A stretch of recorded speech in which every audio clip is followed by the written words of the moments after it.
Hi అండి. ఈరోజు మన ఛానల్లో లాగొచ్చి బీన్స్ టమాటా పులుసులా పెడుతున్నానండి. చాలా బాగుంటుంది.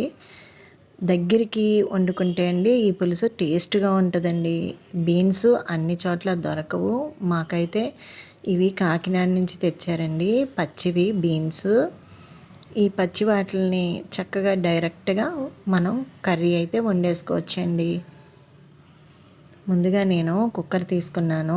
కుక్కర్లో ఆయిల్ వేసి మెంతులు వేసానండి. మెంతులు వేగాక పచ్చిమిరకాయలు, ఉల్లిపాయలు వేసాను. ఉల్లిపాయలు పచ్చిమిరకాయలు వేగిన తర్వాత కొంచెం పసుపు యాడ్ చేశానండి.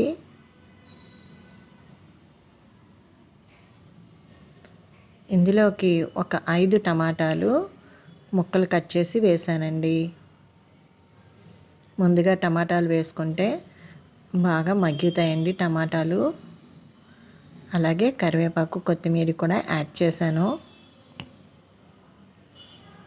మొత్తం అంతా కలిసేలాగా కలిపేసుకోవాలండి ఒకసారి టమాటాలని, ఉల్లిపాయలని, కొత్తిమీర, కరివేపాకుని.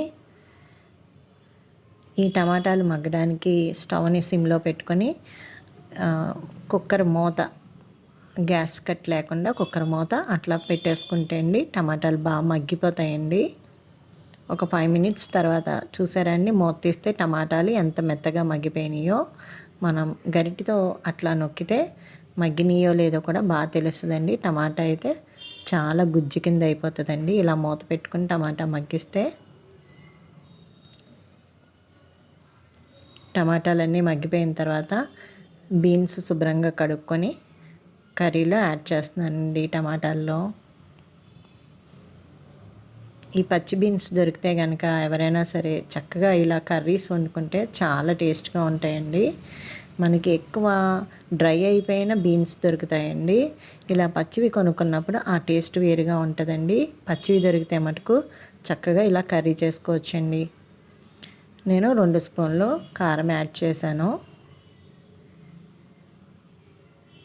అలాగే రుచికి తగినంత ఉప్పు కూడా యాడ్ చేశానండి.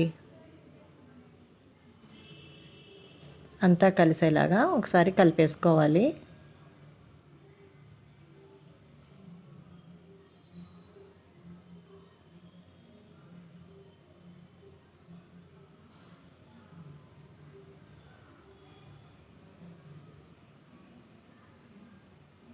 ఇలా మొత్తం అంతా కలిపేసుకున్న తర్వాత 2 టేబుల్ స్పూన్లు చింతపండు రసం వేసుకుంటే సరిపోతుందండి.